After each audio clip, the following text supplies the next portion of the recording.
Imagine a theocratic regime, isolated from the West that finances extremist groups in Lebanon, in the Gaza, Yemen, and Iraq Strip. Now imagine this same regime with nuclear weapons. Looks like a movie plot? That's exactly what is at stake today in the Middle East. Iran, a country that for decades challenges the international order, is technically a few weeks to reach the full capacity of producing nuclear weaponry. And the whole world is about to cross a line from which you may never return. But why can't Iran have nuclear weapons? The answer involves international treaties, advanced technology, diplomatic sabotage, and, above all, extremist ideology. This video is a direct dive on the reasons why the Iranian nuclear program represents a not only regional but global threat. It all starts with an agreement, the Nuclear Weapons Non-Proliferation Treaty, TNP, signed in 1970. Iran officially pledged not to manufacture or acquire nuclear weapons in return for the right to develop nuclear energy for civil purposes. But from the 2000s, this pact was systematically violated. Reports from the International Atomic Energy Agency, AIEA, revealed that Iran conducted secret activities, hiding nuclear facilities, preventing inspectors' access, and accumulating sensitive knowledge with the clear objective of developing a bomb. The most alarming discovery was the presence of uranium enriched at more than 83% in some of these facilities, an index close to the nuclear weapons threshold, well above the usual 5% in civil programs. This is not an accident. This is calculation. This is intention. The confidence of the international community was broken. Iran, by insisting on an opaque program, betrayed the system itself that sought to balance technological advancement with global security. To try to contain this breakthrough, in 2015 was signed the Global Joint Action Plan, also known as Iran's nuclear agreement. He provided the rigid limitation of the Iranian program in exchange for relief in economic sanctions. During a brief period, it worked. The country reduced activities, accepted inspections, and again breathed economically. But in 2018, the United States retreated from the agreement on the grounds that Iran continued to circumvent the terms. From there, the collapse was inevitable. Iran resumed uranium enrichment at high levels, reactivated more modern centrifuges, and again restricted inspector access. What was already unstable became a race against time. Today, the country completely dominates the nuclear fuel cycle. More than that, it already has over 400 kilos of 60% enriched uranium, a frightening number compared to the necessary civil purposes. And with the technology it has, it is fully capable of converting this material into 90% purity uranium, enough for an ogiva. This capacity puts a crucial factor at stake, the so-called breakout time, i.e. the time required to produce a nuclear weapon from the current stock. When the deal was still in force, this time was about 12 months. Today, he fell for a few weeks. This means that at any time Iran can make the political decision and start production of a functional nuclear pump in record time. And it's no exaggeration. This scenario has already been warned by both the AIEA and Western intelligence sources. This is the first layer of the problem. Iran not only has technical means to make a bomb, but it has a history of lies, omissions, and violations that make it totally incompatible with the possession of this type of weaponry. When we talk about nuclear powers, there is a tacit consensus on the international scenario. Even countries that have atomic weapons maintain these arsenals as instruments of deterrent, that is, to avoid attacks and preserve their sovereignty. This is the case of the United States, Russia, China, France, the United Kingdom, and, to some extent, from North Korea. None of these countries, as aggressive as their rhetoric, built bombs with the open purpose of exterminating an enemy. In the case of Iran, this logic does not apply. Since the Islamic Revolution of 1979, the Iranian regime adopts a deeply aggressive, theocratic, and expansionist ideology. The official rhetoric of the state is clear: Israel must be destroyed. And this discourse is not restricted to inflamed discourses. It is materialized through a vast military and strategic apparatus, financed by the regime itself. Iran operates through power of attorney groups, the so-called proxies, which receive financing, training, and direct weaponry from Tehran. These include Hezbollah in Lebanon, Hamas in the Gaza Strip, and the Houthis in Yemen. All these groups have in common one goal: attack Israel or interests of the United States and their allies in the region. Now imagine the same Iran, with the same speech and the same allies, in possession of a nuclear bomb. We are talking about a scenario in which the deterrent gives way to the offensive. A bomb in the hands of a regime that does not hide its intention to eliminate an entire country from the map cannot be treated with the same logic applied to traditional powers. What's more, Iran develops, in parallel, one of the most advanced ballistic missile programs in the world. Long-range missiles capable of reaching targets in Israel, Saudi Arabia, and even parts of Europe. It is these missiles that would theoretically receive nuclear warheads if the country made this decision. And this combination, extremist ideology plus ballistic capacity plus highly enriched uranium, represents an existential risk, not just Israel, but for all the stability of the Middle East. But the danger goes beyond direct use of the weapon. If Iran becomes a nuclear power, this will open an explosive precedent in the region. Countries like Saudi Arabia, Turkey, and Egypt will hardly stand still. The reasoning is simple. If Iran has a bomb, its rivals will need one too to maintain balance. This can trigger an arms race in one of the most unstable territories on the planet. In a matter of a few years, we would have multiple nations with nuclear capacity, some of them with fragile, unstable, or equally authoritarian governments. The risk of calculation error, military climbing, or even accidental use of the weapon multiplies exponentially. It is as if we are planting dynamite in the heart of the Middle East. And this clock pump is getting closer to exploding. Remember that the international system of non-proliferation exists precisely to avoid this.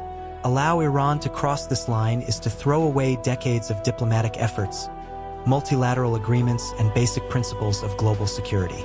And it is at this point that the question goes beyond the limits of the technician or strategic, it becomes moral. Nuclear weapons are, by definition, the most destructive tools ever conceived by humanity.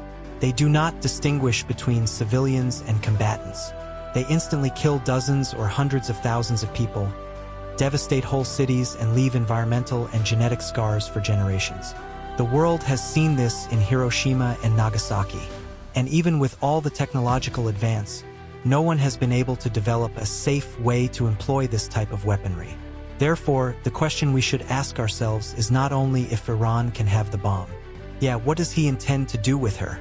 Unlike other powers, Iran does not seek stability. He seeks to impose a worldview based on his Islamic revolution, eliminating his enemies in the process. This makes the simple idea of allowing this regime to have a morally unsustainable bomb. It is not about Islamophobia or cultural prejudice.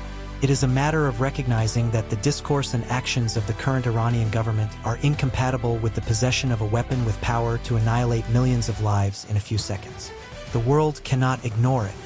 Allowing Iran if arms is not just a diplomatic failure, it is a civilizing failure.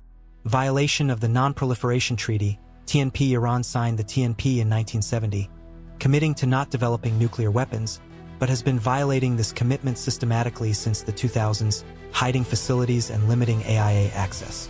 This behavior of international dishonesty is not just a breach of rules, but a direct threat to global security architecture. After all, if a country can sign treaties and violate them without real consequences, which prevents others from doing the same? International confidence, already fragile, crumbles in the face of impunity. Uranium enriched at military levels.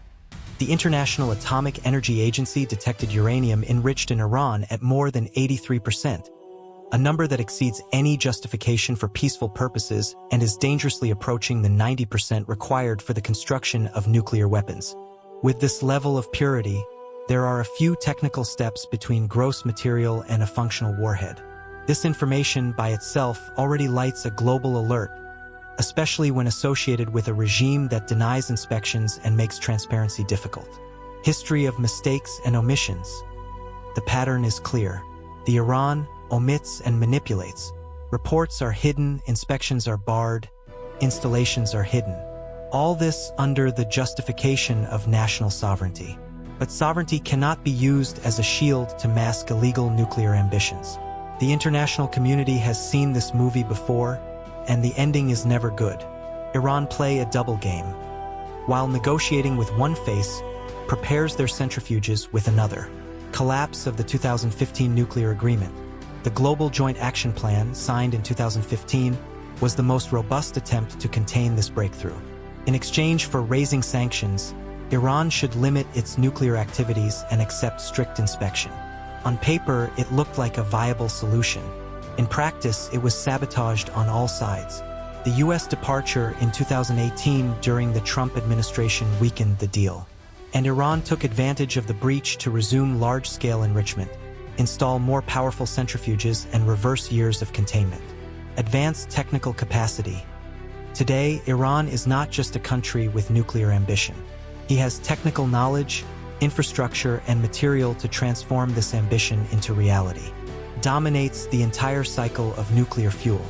It has a stock of over 400 kilograms of 60% enriched uranium, and has full ability to transform this material into war fuel into days or weeks.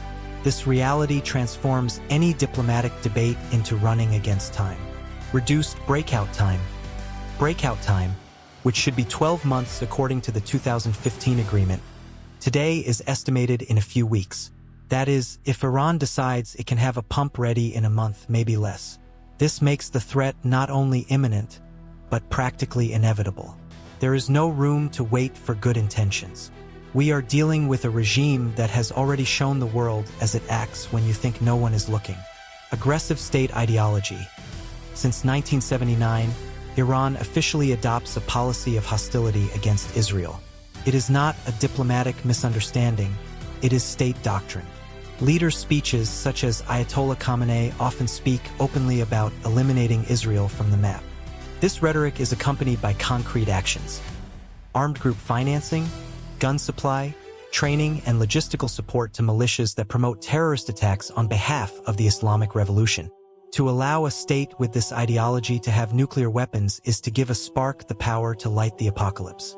Risk of regional arms race. The impact would not be restricted to Iran. Countries like Saudi Arabia, Egypt, and Turkey have already indicated that, in front of a nuclear Iran, they will not stand still. This means that the Middle East, the most volatile region on the planet, can turn into a nuclear Mineta field. A scenario where each diplomatic crisis, each border conflict, each isolated attack can climb to catastrophic levels. The world already fears the war by an error of calculation between established powers. Imagine this risk multiplied in a cauldron of regional rivalries. Moral and humanitarian threat. Nuclear weapons are, by definition, tools of mass destruction. They do not distinguish between soldiers and civilians, between military targets and hospitals, between war and genocide. And in the hands of a regime that actively seeks to eliminate an entire people, this weapon is no longer an element of dissuasion and becomes an instrument of extermination. The difference between having and using it cannot be ignored when the intention is clear. Iran does not want the bomb to protect itself. He wants the bomb to threaten, subjugate, destroy. Emphatic conclusion: Iran cannot, under any circumstances, have access to nuclear weapons. Technical evidence, treated violations, regime ideology, military capacity, and geopolitical impact form an unenforceable set. Allowing this advance would be a failure not only of diplomacy, but of civilization. The world has made mistakes before underestimating tyrannies. We cannot repeat this error now, because this time the cost can be irreversible.